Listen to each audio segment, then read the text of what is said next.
Hi guys. This week's topic is about whether you use animal parts or casts or anything in your practice. I am a vegan, but I have a very particular mindset on certain things, which is we'll use ethically sourced bones, ethically sourced um, horns or antlers or things like that if the animal has shed them naturally. Sometimes you go into the forest at the back of my house and you can see such things at certain times of year. And for me, these are perfectly fine to use. Um, Feathers, I have quite a few feathers: raven, rook, crow, magpie, seagull. I think that's it that I can think of off the top of my head. And I use those all the time.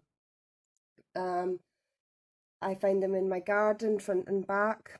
I find them on walks and various different things like that, and that is absolutely no problem for me to use.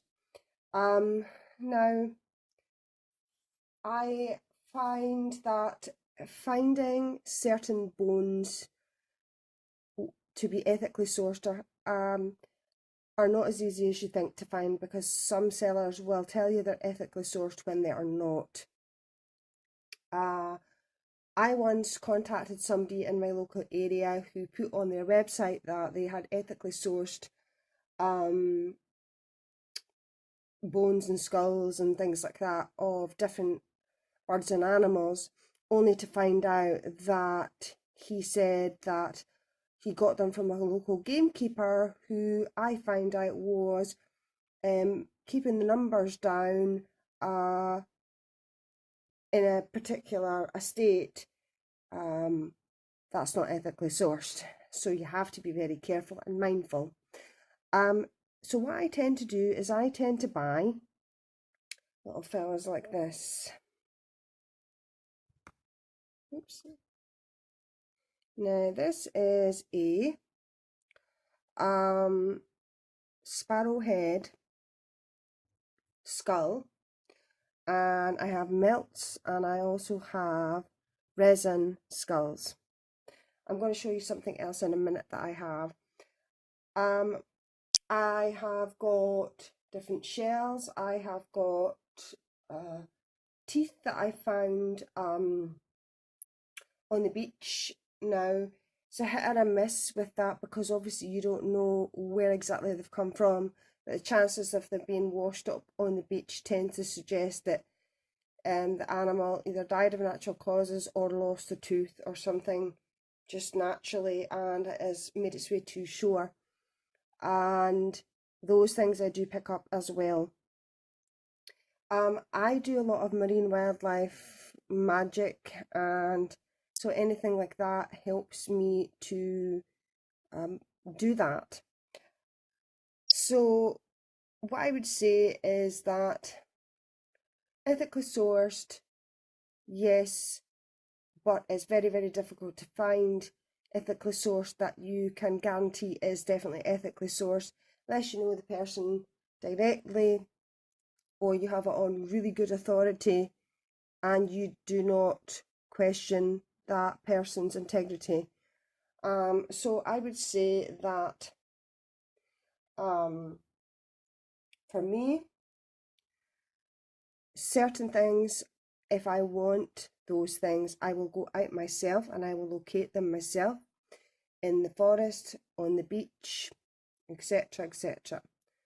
But I do not trust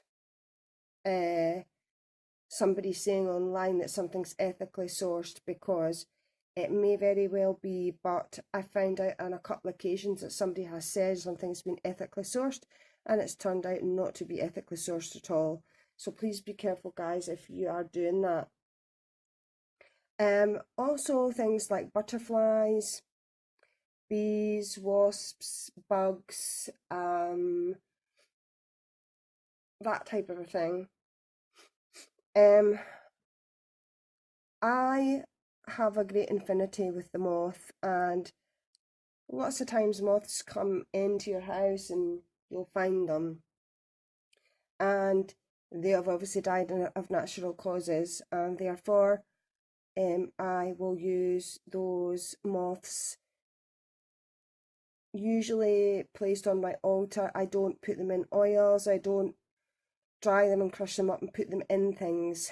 You know, a lot of people use bugs and things like that in death or battle oils, which I don't.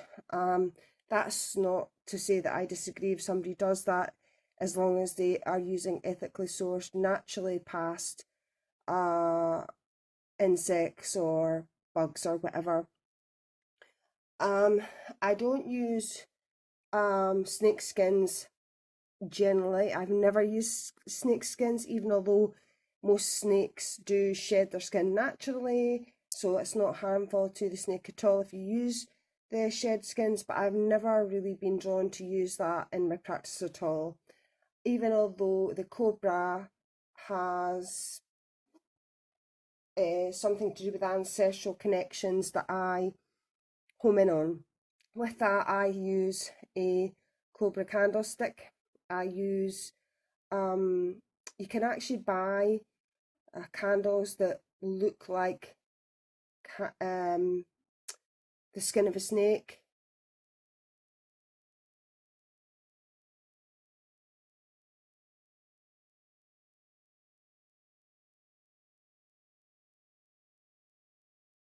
But they aren't, it's just imprinted onto the candle itself. Or I will use images of cobra pictures, like, you know, that I find online, that type of a thing. So I would say that overall and on a whole, I don't use much ethically sourced, and the things I do, I ethically source myself, so I know that they're coming from as much as can be guaranteed, with things washing up in the beach or whatever, or found in the forest. Now, I don't live beside a big estate, so I know that when stag antlers or deer fluff or skulls or anything are found anywhere near where I stay, they are definitely passed off their own accord. You know, they've not been shot or anything like that.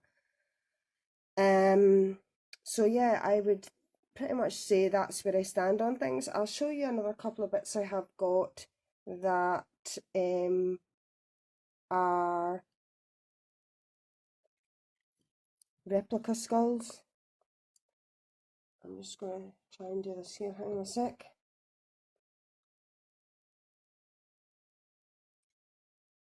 As you can see here, this is a raven skull candle made with soy wax, so water soluble.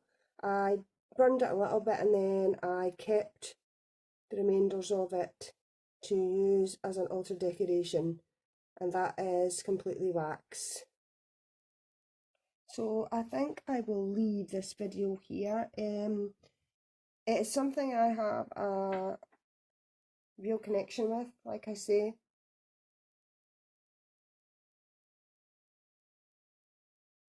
Hi guys, I wanted to just add this audio piece into this week's video because I had already pre-recorded this video and there was certain aspects that I hadn't covered that I wanted to go ahead and cover, which is that I wanted to say that I strongly connect in with my ancestors and strongly have a pull towards old Scottish Island life because of certain things that I'm doing in my practice and to do with my ancestors. And I basically wanted to share the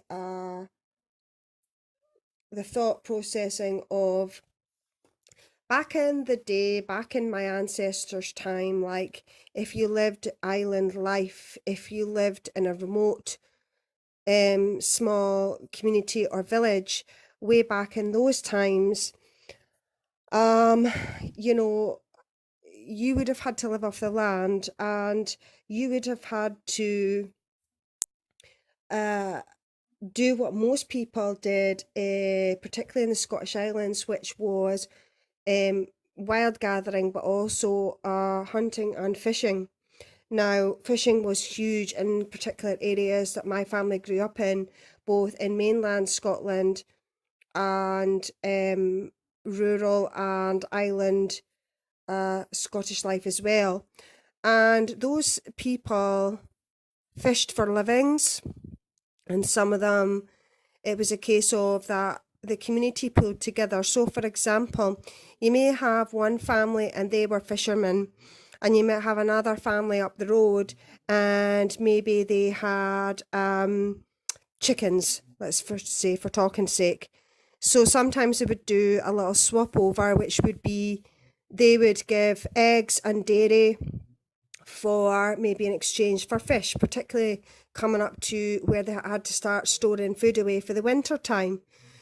Now, obviously, you can fish pretty much any time, but if the weather was really bad and the boats couldn't get out, there's only so much back then you could have done from fishing off the shore. Your catch was going to be somewhat prohibited. Therefore, everybody kind of relied on one another to help one another out.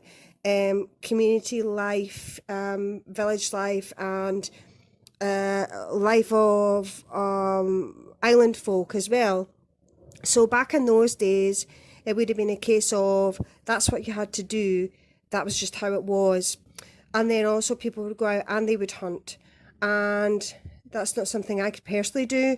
But you can also understand why back in those times, you couldn't just nip to Asda, you couldn't just nip to your grocery store and buy the things you needed. It was day-to-day living. It was if you didn't hunt, if you didn't fish, if you did not wild gather, you didn't eat, you couldn't survive. And so back in those days, that was how it was. Now, obviously, if I lived back then when my ancestors were doing all that, that would have been my life, and I would have obviously had to partake in that type of lifestyle to survive, not necessarily going out and doing the hunting or the fishing part of it until I was a lot older or into young adulthood, but definitely as a member of the household.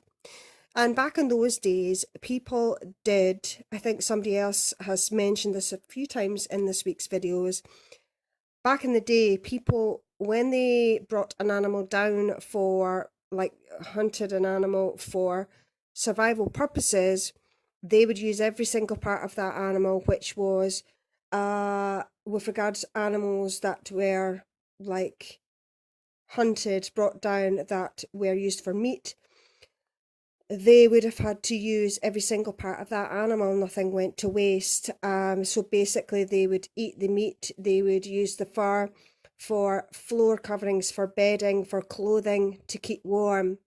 They would use the fat, the bones, the teeth, you know, other parts of the body for utensils and for loads of different other things. And back in those days too, you know, animal fat and stuff like that was used. A lot of things like that were used in the making of things like candles. Obviously things like that nowadays you can buy sort of cruelty free candles and things like that. You've got other options, but back then it was a case of you had to use what you had to use. So they needed candles for lighting, they used you know, fire for their wood for their fire, and in certain places and in certain islands and in certain parts of Scotland they used peat, and that was obviously cut and used for heating the home as well. So obviously in a modern day and a modern world, we can go to the shop, we've got alternatives. We don't have to use the things we used back then, but back then that's all there was. So it was a case of you had to do what you had to do. That was just how it was. You don't have certain things available to you the same as you are if you're living, for example, in mainland Scotland. Even in the islands nowadays, obviously, everything's geared up way more than it used to be. It used to be years ago, if you lived in an island, you were cut off, particularly at certain times of the year, you're completely cut off. And if boats couldn't get to the mainland to get certain supplies and you did not grow your own or hunt your own food and make your own clothes and coverings and stuff like that for your bed and flooring. You did not make your own candles, or you at least have somebody in the village that could make things like that that you could trade with. You wouldn't get very far, and you would be cold and you would be hungry and you would not survive. So I think the difference is, I think nowadays when it comes to using things in your practice, again, back then, anybody that was a healer, anybody that was a witch back in those days, lived off the land, they wild gathered, they, if they did not physically hunt and gain certain products for themselves, they would know people where they could get certain animal parts from. If they did not necessarily go about the deed themselves, they knew people they could get certain things from. Now, obviously, I don't in my practice partake in anything that is harmful to an animal or partake in anything that has animal byproducts in it. With regards to actual physical products in my practice, I have got no problem with if I go out into the forest or I am on the beach and I find shark teeth or I find whale teeth or I find shark cases, which are like some shark species give birth to live sharks. Some species, they actually lay their eggs in a safe place, their little pods, and then they go off and do their own thing, and the baby grows in that little case until it's old enough to hatch, and then it's fight or flight. So in those situations when a shark comes out of its little case, that's eventually discarded, and 9 times out of 10, if it's not eaten by another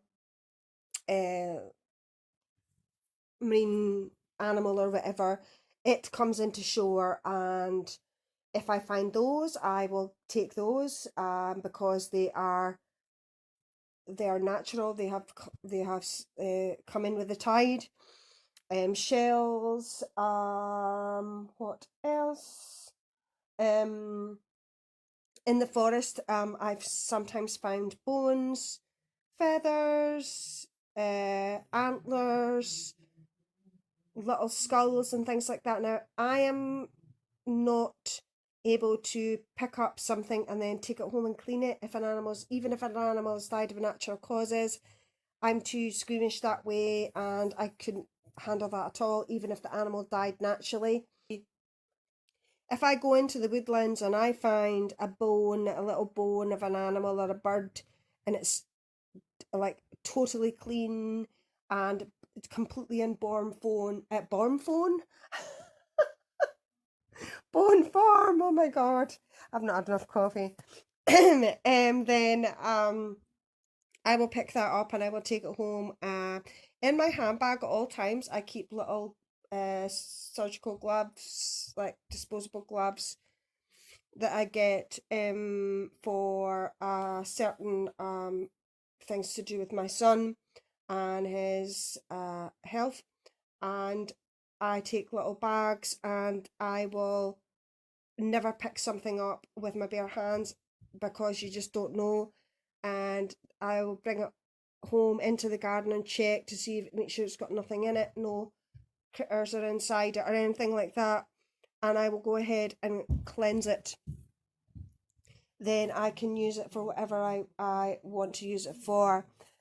Same with feathers. I gather feathers a lot. I predominantly have, I would say, the majority of ones I gather around here or find or I'm gifted by Mama Nature is crows, ravens, rooks, a lot of the corvid family, magpies, and I will use them. I have all my corvid type feathers on my Morrigan altar. I have raven, rook, crow, and magpie feathers on my Morrigan main altar. And I have one large rook feather on my one of my other sacred spaces, let's just say. Just the one. It's massive though. It's like when I saw it, I was like, oh my god, that's freaking huge. It was just the one on its own I found, but massive. So I use those absolutely. More so as on my Morrigan altar, and I have them all in one sort of vessel, and I just add to that. I don't really use them in my practice as such, like for any spells really. I tend to have them on my space, and that's really it. I have bones, like I say, that I found, and I will not. If I'm crossing an area where I know that people cull, particularly things like deer, I will not go anywhere near that area to wild gather any bones or anything like that, because there is a high possibility that that deer was shot. And I mean, 9 times out of 10, if they cull an animal in these areas, they take that deer away and use the whole deer, and there's not always things left over, but you can't guarantee. That's my philosophy. I can't guarantee that animal wasn't brought down by culling, so therefore I just avoid. Sometimes if I want a particular animal, skull, bone, something like that, and I know I can't find that in my area, with the fact of it definitely being died of natural causes, I will go online and I will buy a resin variation. So a resin replica. Raven feathers, like I said, can get, predominantly around here, and moth and butterfly. We have got a buddleia bush in our garden that was planted by myself, which was a plant that was sourced that had no neonicotinoids in it, to make sure that any wildlife that were feeding from that plant did not get poisoned with neonicotinoids. So you can quite often find past butterflies. 9 times out of 10, if a butterfly passes, a cat or a bird will snatch it up and take it away for their own consumption before you can get hold of one. But if a butterfly dies of natural causes, because butterflies do not have a long lifespan, neither do moths, you can find moths and butterflies in the garden, or if one gets in the house and passes, I will use that on my altar. I do not use any animals though, however, in any oils like death oils or anything like that. I don't use any ground up, dried out bugs or beetles or wasps or bees or anything like that in said oils. But if one is passed and I see one lying, they dry out really quickly. Sometimes you find them and they're already dried out, and they can be put on any sacred space of my choosing. That means that butterfly or moth has died of natural causes, as far as I'm concerned anyway. and as much as you can prove. And therefore, I'm quite happy to utilize that being by placing it on one of my sacred spaces. Um, and I'm comfortable with that. There's a lot of vegans out there that would totally disagree with me with that, but I think I'm my own person and I have to go by my own ethics and morals, and I'm quite happy. I'm quite contented to do so. I am, however, happy about picking something up that I know has not died of natural causes, or I know has been shot or killed in a inhumane way, because a lot of people say that the energy of that animal goes into whatever it is you're doing, and the way that I look at it is, if an animal died in pain and suffering, that's going into your magic also, which I am not happy about. So that's why I avoid it, as well as ethics. So I hope that made sense. It's a bit rambly, but I'm just fitting my video in where I can, and busy with my sonic scepter, so I'm putting this on the end or in the middle of the video I've already recorded. So hope that was okay. Lots of love, and I will catch you guys next week. Bye.